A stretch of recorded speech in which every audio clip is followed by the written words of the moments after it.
It is the evening of the 22nd of June, in the year 431, a port city on the western coast of Asia Minor, Ephesus. The summer heat is finally breaking, and the streets around a great church are packed with people who have been standing there since dawn. Inside that church, roughly 200 bishops have spent the entire day deciding a question. The crowd outside does not know the outcome. They wait through the morning, they wait through the afternoon, vendors move through the crush. Children fall asleep on shoulders, nobody leaves, and then, as the light begins to fail, the doors open and the word comes out. The bishops have ruled. The Patriarch of Constantinople, one of the most powerful churchmen alive, has been condemned, and the city erupts. We have an eyewitness account of what happened next. From a letter written by one of the bishops inside, the crowd lit torches. They formed a procession and escorted the bishops through the darkening streets to their lodgings. Women walked ahead of them, swinging censers of burning incense. The whole city, he wrote, was filled with light. Here is what should stop you. The question those bishops spent the day answering, the question that emptied a city into the streets, was about Mary. Specifically, it was about a single word, whether the mother of Jesus could be called Theotokos, the one who gave birth to God. Now, if you grew up Protestant, that scene probably feels foreign. Torches and incense for a ruling about Mary sounds like everything the Reformation walked away from. And if you grew up Catholic or Orthodox, that scene probably feels like vindication. Look how early, look how universal. Both reactions are understandable. Both of them are also, I think, missing what actually happened in the first 4 centuries, because the record is stranger than either side tends to admit. And almost nobody on this platform has walked through it honestly, evidence by evidence, date by date. So that is what we are going to do, and I want to plant the conclusion now so you can test it against everything that follows. The early church did not worship Mary, and the early church did not ignore her. It spent 400 years learning where honor ends and worship begins. Hold on to that sentence. We will come back to it at the end, and by then you will know whether the evidence carries it. To judge the early church fairly, we have to start where the early church started, with the strange, almost uncomfortable quietness of the Bible itself. Mary speaks in the Gospels only a handful of times. She appears at the Annunciation, at the birth, once when Jesus is 12, at a wedding in Cana, where she tells the servants to do whatever her son says, briefly during his ministry, and at the foot of the cross, where the dying Jesus places her into the care of the disciple John. Then, in the first chapter of Acts, she is named among the believers praying in the upper room before Pentecost. Acts 1, verse 14. After that verse, she never appears in the Bible again. No letters mention her, no instructions are given about her. No prayer is addressed to her anywhere in the text. If you were building a religion from the apostolic writings alone, you would have almost nothing to build a Marian devotion from. That silence is real, and any honest Catholic or Orthodox believer has to sit with it. But the silence is not the whole story, because the text also contains a sentence that reads like a loaded spring. In Luke 1 verse 48, Mary herself in her song of praise says this, "From now on, all generations will call me blessed." Think about how odd that line is. A teenage girl from a village in Galilee, in an occupied backwater of the Roman Empire, predicts that every generation of human beings to come will call her blessed. It is either the most spectacularly failed prediction in ancient literature, or it is the most spectacularly fulfilled one. There is no third option. So the scriptures leave the church holding 2 things at once: a near total silence about devotion to Mary, and a verse that seems to expect her to be honored until the end of time. The next 400 years are, in a sense, the story of the church working out how to hold both. The first move happens fast, and it does not look like what you might expect. It is not prayer, it is theology. Around the year 155, a Christian philosopher named Justin Martyr, born around the year 100, executed for the faith around 165, wrote a long dialogue defending Christianity to a Jewish critic named Trypho, and buried in it is an idea that will shape everything that comes after. Justin sets Mary beside Eve. Eve, a virgin, heard the word of a serpent, and her disobedience brought death. Mary, a virgin, heard the word of an angel, and her obedience brought life into the world. One not tied, one not answered. A generation later, Irenaeus of Lyons picks up the thread and pulls it much harder. Irenaeus lived from roughly 130 to 202, and his credentials matter here. As a young man, he had known Polycarp, and Polycarp had known the Apostle John. Irenaeus stands 2 handshakes from the man who took Mary into his home. In his great work against heresies, written around the year 180, Irenaeus writes that the knot of Eve's disobedience was untied by the obedience of Mary. What the Virgin Eve bound through unbelief, the Virgin Mary set loose through faith. He even calls Mary a cause of salvation for herself and for the whole human race. Read that carefully, because both modern camps will want to grab it too quickly. Irenaeus is not praying to Mary. There is no invocation here, no request for her help, nothing addressed to her at all. But he is also doing something no early Christian does for any other merely human figure. He is writing Mary into the architecture of salvation itself. Not Peter, not Paul, not John. Mary alone gets placed opposite Eve, at the hinge of the whole story. Within roughly a century of the Apostles, that is already the settled instinct of a bishop who learned the faith from a student of one of them. And around the same time, something else appears that tells us what ordinary Christians were imagining. About the year 150, an anonymous writer produced a book we call the Protoevangelium of James. It was never accepted as scripture, and it should not have been, but it spread everywhere. It tells the story of Mary's own birth to elderly parents named Joachim and Anna, her childhood dedicated in the temple, and it insists, for the first time in any surviving text, that she remained a virgin her entire life. Every later tradition about Mary's parents, and much of the tradition about her perpetual virginity, flows from this one non-canonical book. Here is my first honest opinion of this video, and I will mark my opinions clearly throughout. The 2nd century tells us that fascination with Mary was not a pagan corruption smuggled in after Constantine. It grew inside the Church, early, organically, and in circles that stood remarkably close to the Apostles. What the 2nd century does not show us, anywhere, is anyone praying to her. Theology about Mary came first, prayer came later. Keeping those two things distinct is where honest history begins. So when does prayer enter the picture? To answer that, we have to go underground. Literally. On the Appian Way outside Rome, beneath the church of San Sebastiano, archaeologists uncovered a covered courtyard where 3rd century Christians held memorial meals for their dead. On its plaster walls they left graffiti.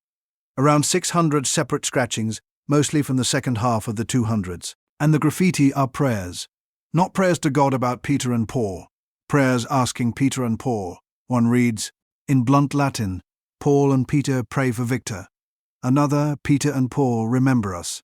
Stand in front of that wall for a moment. These are not theologians. These are ordinary believers, many of them living through waves of imperial persecution, scratching requests into plaster with whatever was in their hand. Their instinct, casual, unembarrassed, repeated 600 times.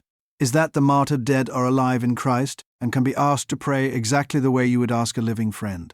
This is the soil the whole question grows in, and it is the piece most videos on this topic skip entirely. The early Christian practice of asking departed believers for their prayers did not begin with Mary.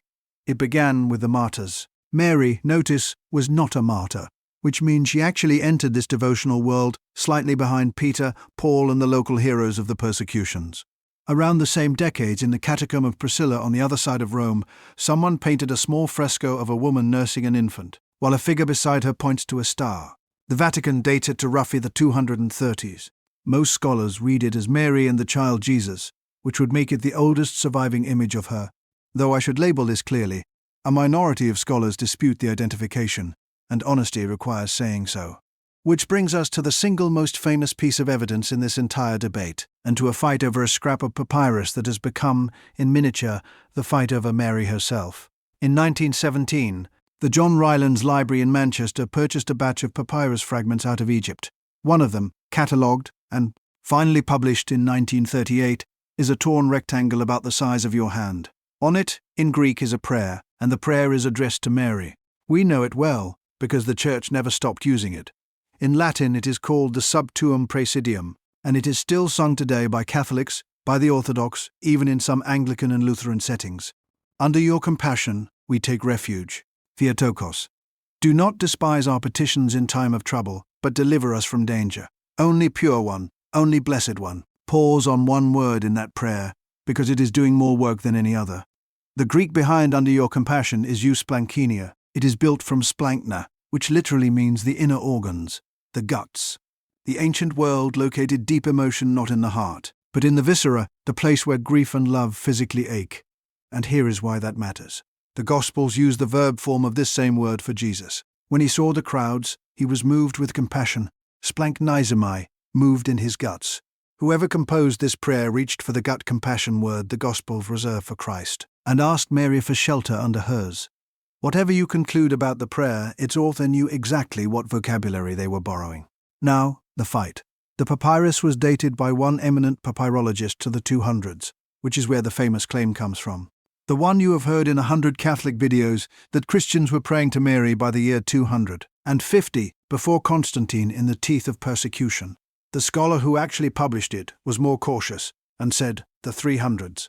But I have to tell you what those videos will not. In the last 2 decades, several specialists who re-examined the handwriting have argued the fragment is much later.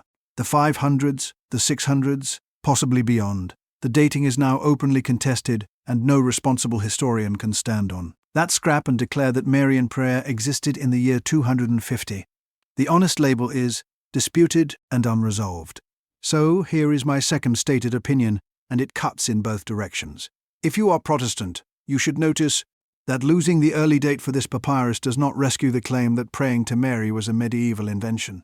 Because, as we are about to see, unambiguous literary evidence of Marian invocation exists by the 370s regardless. And if you are Catholic or Orthodox, you should retire the confident 250 date from your apologetics, because the manuscript evidence no longer clearly supports it. The strongest version of each side's argument survives without exaggerating this fragment. The weakest versions of both depend on exaggerating it. That tells you something about the debate. What no one disputes is what happens in the 4th century, because after the year 313, when persecution ends and the Church walks out into the daylight, devotion to Mary becomes visible everywhere we can look. Start with the word itself, Theotokos, 2 Greek roots, theos, God, and tokos, from the verb for giving birth. Not merely Mother of God in a loose sense, but the one who gave birth to God. There are contested claims that Origen and Hippolytus used the word in the early 200s. The surviving texts are uncertain, so label that disputed. The first fully secure use comes around the year 300 and 25 from Bishop Alexander of Alexandria. And notice the context, because it is not devotional. Alexander uses the word in a letter written against Arius, in a fight about whether the Son is truly God. The title was forged as a weapon in a war about Christ. That fact is going to matter enormously in a moment. Next, the earliest undisputed record of someone actually praying to Mary. It comes from Gregory of Nazianzus, one of the greatest theologians of the century, who lived from 329 to 390. In an oration delivered in Constantinople around 379, Gregory tells the story of a young woman named Justina who, threatened by a sorcerer's advances, implored the Virgin Mary to help her, a virgin in danger appealing to the Virgin, who had once been in danger herself. What makes this evidence so strong is how weak Gregory makes it sound. He is not defending the practice, he is not introducing it. He mentions it in passing, the way you mention something your audience already finds normal. By the 370s in the capital of the empire, asking Mary's intercession was ordinary enough to be background detail in a sermon. And then, in the same decade, comes the witness I consider the most important and most underquoted in this entire conversation. His name is Epiphanius, Bishop of Salamis on Cyprus, who lived from roughly 315 to 403. Between 374 and 377 he wrote an enormous catalogue of heresies called the Panarion, the medicine chest. Near the end of it, Epiphanius takes aim at 2 opposite groups, back to back. The first taught that Mary was nothing special, that after the birth of Jesus, she and Joseph lived as an ordinary married couple. Epiphanius attacks them at length for dishonoring her. The second group was made up mostly of women, reportedly in Arabia, who held ceremonies in which they offered small loaves of bread as a sacrifice in Mary's name. History calls them the Collyridians, after the Greek word for the bread rolls, and Epiphanius attacks them even harder. His verdict became one of the most quoted sentences in the whole history of this debate. Let Mary be held in honor. Let the Father, the Son, and the Holy Spirit be worshipped. But let no one worship Mary. One caveat, clearly labeled. Some modern scholars argue Epiphanius exaggerated what these women were doing, and that their practice may have been closer to ordinary saint veneration than goddess worship. We only have his hostile account, but for our question the caveat changes nothing, because what matters is the line he drew, not the accuracy of his outrage. And here is my third opinion, the one I would defend the hardest. Epiphanius is devastating to both modern camps at once, which is exactly why both tend to quote him selectively. To my Protestant viewers, notice that a 4th century bishop, hunting heresies for a living, treats honoring Mary, her perpetual virginity, and the intercession culture around the saints as normal Christianity, the heresy he condemns is sacrifice to her, not devotion regarding her. To my Catholic and Orthodox viewers, notice that excess was real, early, and had to be publicly condemned by a bishop. The danger your Protestant friends worry about is not a fantasy they invented, it is something the 4th century Church itself saw coming. One more 4th century voice belongs here because it shows the same instinct from the opposite end of the empire, around 383. A Roman writer named Helvidius argued from the Gospel references to the brothers of Jesus that Mary had borne other children. The response came from Jerome, born around 347, died 420, the scholar who would later translate the entire Bible into Latin. Jerome answered with a treatise defending Mary's perpetual virginity, arguing that brothers in the idiom of the Scriptures could mean cousins, or kin, and treating the older view as the obvious tradition of the Church. You can dispute his exegesis, many careful readers do, and the question remains a live one. But notice what nobody in the fight disputed. Neither Jerome nor Helvidius argued about whether Mary should be honored. The argument that existed was about how much, never about whether. Let me give you a physical picture for what Epiphanius proves, because I think it settles the shape of the error. Highway departments do not build guardrails along roads nobody drives. The guardrail on a mountain curve tells you two things at once: that traffic on this road is real and expected, and that someone in authority has decided exactly where the pavement ends and the cliff begins. Epiphanius is the guardrail. His condemnation proves the road of Marian devotion was busy, and it proves the Church was consciously marking its edge. Honor inside the rail, worship over the cliff. Which brings us back at last to that summer night in Ephesus. By the 420s, Theotokos had been on Christian lips for at least a century. Then, in 428, a monk from Antioch named Nestorius became Archbishop of Constantinople and began preaching against the word. His worry was not unreasonable on its face. God has no beginning, so how can a creature give birth to God? Better, he argued, to call Mary Christotokos, the one who bore Christ. The response came from Cyril, Patriarch of Alexandria, who lived from roughly 376 to 444. And Cyril saw what was really at stake, which was never actually Mary. If Mary only gave birth to the human part of Jesus, then the human part and the divine part are two separable things, and the unity of Christ himself comes apart in your hands.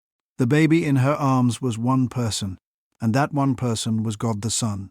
Therefore, whatever you say about the child, you must be able to say about God. Born of Mary, Theotokos. The emperor summoned a council to Ephesus for the summer of 431. It met, fittingly, in a church already dedicated to Mary. The politics were ugly. Cyril opened proceedings before Nestorius's allies from Antioch had even arrived, a move that should be named plainly as the power play it was. Nestorius refused to appear. The council condemned him. His teaching was ruled heresy, and Theotokos was vindicated, and the crowd lit their torches, and the women led the bishops home through streets full of incense and light, the scene we opened with. Now you can see the point almost every telling misses. Ephesus looks like a Marian council, and it is remembered as one, but read the arguments and you find a council about Christ wearing a Marian crown. Every word it affirmed about Mary, it affirmed for the sake of what had to be said about her son. The highest title the early church ever gave her was, at its root, a defense of the Incarnation. That is the pattern of the entire era. Mary rises in the early church wherever Christ is being defended, never apart from him, always because of him. So there is the first great act of the story. What happened after the curtain fell on the early church is what turned a shared inheritance into a dividing line. And we should sketch it honestly. In 553, another council in Constantinople used the title Parthenos, ever virgin, enshrining the belief that Mary remained a virgin her whole life. The East developed the feast of her dormition, her falling asleep, and wove her into every liturgy as the Panagia, the All-Holy One. The West kept pace, then, across the medieval centuries, accelerated. And it is worth knowing that the acceleration was contested inside the Catholic world itself. When a feast celebrating Mary's own Immaculate Conception spread in the 1100s, Bernard of Clairvaux, born 1090, died 1153, and no one's idea of a Mary skeptic, objected to it in writing. Thomas Aquinas, the greatest theologian the medieval West produced, examined the idea in the 1200s and appears to have rejected it as it was then framed. It took Duns Scotus, a generation later, to build the argument that eventually won. Then came the Reformation, and here is the part that surprises everyone the first time they hear it. The first reformers did not throw Mary out. Martin Luther, to the end of his life in 1546, held her perpetual virginity and called her the Mother of God without embarrassment. Zwingli in Zurich published a sermon on Mary, ever Virgin, Mother of God. Calvin was cooler, but even he defended her perpetual virginity against its ancient critics, and called her the Holy Virgin. What the reformers cut was not honor, it was invocation, the asking. The entire system of mediation they believed had grown up around it, because for them it collided with Christ's role as the one mediator. Their heirs went much further than they did. Within a few generations, most Protestant churches had moved from not praying to Mary to barely mentioning her, a silence the reformers themselves never practiced. Rome, meanwhile, moved in the opposite direction and moved late.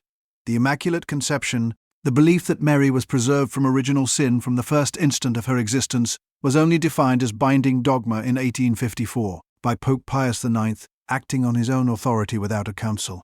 Her bodily assumption into heaven was defined in 1950 by Pius XII. Two of the four great Marian dogmas, defined not in the age of the Fathers, but in the age of the railroad and the radio.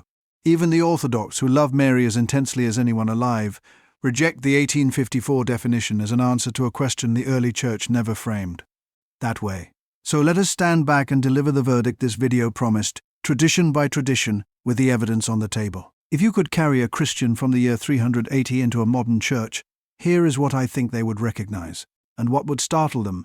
In an Orthodox or Catholic parish, they would recognize the Theotokos, the asking of her prayers, the honor, the images, some of the later dogmatic superstructure, and some of the devotional intensity around it would be new to them, because it was new centuries after them. In most Protestant churches they would recognize the supremacy of Christ and the refusal to offer Mary worship, and they would be baffled, I think honestly bewildered, by the silence, by a church that sings about almost everyone in the Bible except the woman, who said, "All generations will call me blessed."